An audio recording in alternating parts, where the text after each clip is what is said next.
রাসেল নারিনরা আর থাকতে চাইছেন না ভারতে। আইপিএল এর বিদেশি ক্রিকেটারদের দেশে ফেরানোর ব্যবস্থা করতে উঠে পড়ে লাগলো বোর্ড। এ বিষয়ে কি কি নির্দেশিকা জারি করলো তারা জানুন। ভারত পাকিস্তান সংঘাতের আবহে আর ভারতে থাকতে চাইছেন না বিদেশি ক্রিকেটাররা, দ্রুত দেশে ফিরতে চাইছেন তারা। আইপিএল স্থগিত হয়ে যাচ্ছে, এমন অবস্থায় বিদেশি ক্রিকেটারদের ভারতে রাখার প্রয়োজন নেই। দলগুলিকেই দায়িত্ব নিয়ে বিদেশি ক্রিকেটারদের দেশে ফেরানোর ব্যবস্থা করতে বলা হয়েছে, যদিও বোর্ডের তরফে দলগুলিকে এখনো সরকারিভাবে কোনো নির্দেশ দেওয়া হয়নি। বৃহস্পতিবার ধর্মশালায় পাঞ্জাব কিংস বনাম দিল্লি ক্যাপিটালস ম্যাচ বাতিল করা হয়। ম্যাচ চলাকালীন জম্মুতে আক্রমণ করে পাকিস্তান, কিন্তু উত্তর ভারতের বিভিন্ন রাজ্যে সেই সময় আলো নিভিয়ে দেওয়া হয়েছিল। ধর্মশালার ক্রিকেট স্টেডিয়ামেও আলো নিভিয়ে দেওয়া হয়, মাঠ ছাড়তে বলা হয় দর্শকদের। এরপরই বৈঠকে বসেছিলেন আইপিএল কর্তৃপক্ষ। সেখানে আইপিএল আপাতত স্থগিত করার সিদ্ধান্ত নেওয়া হয়। এখনো পর্যন্ত বোর্ডের তরফে সরকারিভাবে সেই ঘোষণা করা হয়নি।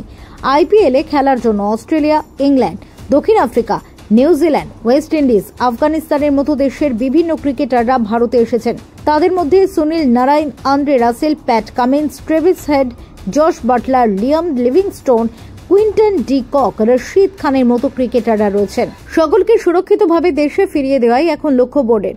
এদিকে ধর্মশালার বিমানবন্দর বন্ধ রয়েছে, আর সে কারণে বৃহস্পতিবার সেখানে খেলা পাঞ্জাব এবং দিল্লি দলের ক্রিকেটারদের গাড়ি করে পাঠানকোটে নিয়ে যাওয়ার কথা। সেখান থেকে তাদের ট্রেনে দিল্লি নিয়ে যাওয়ার ব্যবস্থা করা হয়েছে বলে জানা গিয়েছে।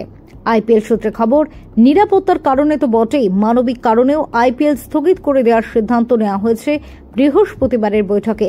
জানা গেল, বৈঠকে এরকম আলোচনা হয়েছে, যেখানে ভারত পাক সংঘর্ষ হচ্ছে সেখানে আইপিএল এর মতো বিনোদন এই মুহূর্তে অত্যন্ত দৃষ্টিকটু। একদিকে ভারতীয় সেনা যখন লড়াই করছে, তখন অন্যদিকে আইপিএল এর মঞ্চে ডিজে বাজছে, চিয়ার লিডারেরা নাচছেন। এটা একেবারেই ভালো বিজ্ঞাপন নয়। ফলে প্রতিযোগিতা স্থগিত করে দেওয়ার সিদ্ধান্ত নিতে খুব বেশি ভাবতে হয়নি। ব্যুরো রিপোর্ট, টিভি7 বাংলা।